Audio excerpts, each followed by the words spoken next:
वहीदा रहमान बेहद खूबसूरत, बेहद शालीन।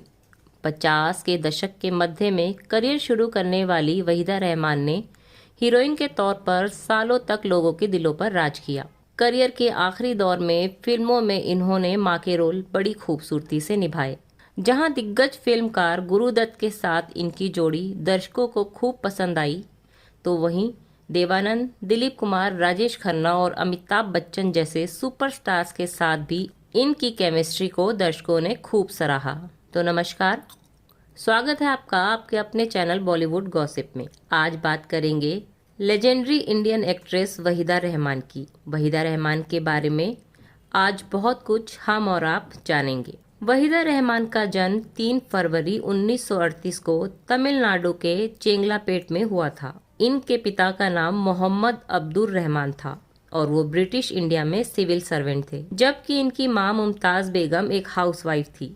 4 बहनों में वहीदा रहमान सबसे छोटी थी। छोटी उम्र से ही वहीदा के पिता ने इन्हें और इनकी दूसरी बहनों को भरतनाट्यम की ट्रेनिंग दिलानी शुरू कर दी थी। यही वजह है कि ये भरतनाट्यम में शुरू से ही पारंगत थी। क्योंकि वहीदा रहमान के पिता एक सिविल सर्वेंट थे, तो इनका बचपन देश के अलग अलग शहरों में गुजरा। इनकी शुरुआती पढ़ाई विशाखापट्टनम के सेंट जोसेफ कॉन्वेंट स्कूल में हुई थी। वहीदा जब छोटी ही थी तब ही इनके पिता का निधन हो गया था। पिता की मौत के कुछ सालों बाद ही वहीदा की मां भी ये दुनिया छोड़कर चली गई। इनकी बुआ ने इन्हें और इनकी बहनों को सहारा दिया। वहीदा बचपन से ही भरतनाट्यम में पारंगत थी, तो कम उम्र से ही उन्होंने विभिन्न कार्यक्रमों में नृत्य प्रस्तुति देना शुरू कर दिया था।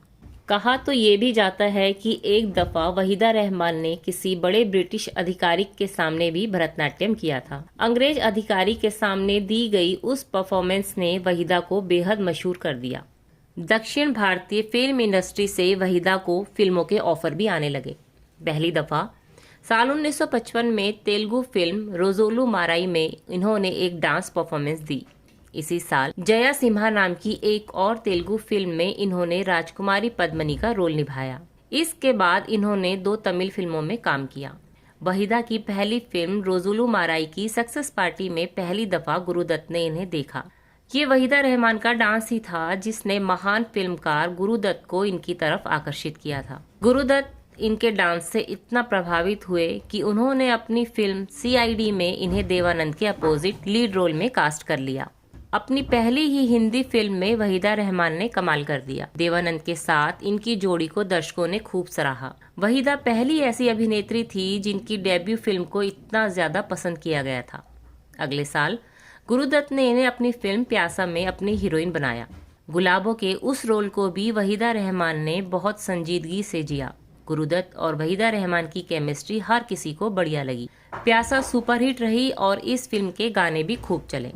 एक के बाद एक वहीदा रहमान और गुरुदत्त की जोड़ी को लगातार 5 फिल्मों में दर्शकों को देखने का मौका मिला। 12 o'clock, कागज के फूल, 14वीं का चांद और साहिब बीवी और गुलाम में वहीदा रहमान ने गुरुदत्त के साथ काम किया। सुपरस्टार देवानंद के साथ भी इनकी जोड़ी खूब जमी। CID के अलावा देवानंद के साथ वहीदा रहमान ने 16वां साल, काला बाजार, 20 साल बाद, गाइड, प्रेम पुजारी, रूप की रानी, चोरों का राजा और बात एक रात की जैसी फिल्मों में काम किया। देवानंद के साथ इनकी सबसे यादगार फिल्म गाइड मानी जाती है। कहा जाता है कि जब वहीदा रहमान देवानंद के साथ अपनी पहली फिल्म CID कर रही थी, तो उस वक्त तक देवानंद फिल्म इंडस्ट्री का बड़ा नाम बन चुके थे। नई नवेली वहीदा रहमान उन्हें या तो सर या मिस्टर आनंद कहकर पुकारा करती थी। खूबसूरत वहीदा रहमान का खुद को मिस्टर आनंद कहकर पुकारा जाना देवानंद साहब को पसंद नहीं था। एक दिन उन्होंने वहीदा को अपने पास बुलाया और कहा, तुम मुझे सिर्फ देव कहा करो, क्योंकि अगर फिल्म की लीड हीरोइन मुझे सर या मिस्टर कहेगी तो मुझे उसके साथ रोमांस करने में परेशानी होगी। वहीदा रहमान और गुरुदत्त के रोमांस के किस्से खूब चर्चाओं में रहे थे। कहा जाता है कि ये वहीदा ही थी जिसकी वजह से गुरुदत्त और उनकी पत्नी गीता दत्त का रिश्ता खराब हुआ और आखिरकार टूट गया। हालांकि वहीदा रहमान ने कभी भी अपने और गुरुदत्त के रिश्ते के बारे में कोई बात नहीं की, ना तो उन्होंने कभी स्वीकार किया कि वो गुरुदत्त के साथ रिश्ते में थी और ना ही कभी इससे इनकार किया। गुरुदत्त साहब की जब मौत हुई तो कई लोगों ने उनकी मौत को खुदकुशी बताया था। गुरुदत्त की मौत के सालों बाद वहीदा रहमान ने एक इंटरव्यू में उनके बारे में बात करते हुए कहा था कि उन्हें नहीं पता कि गुरुदत्त ने खुदकुशी क्यों की।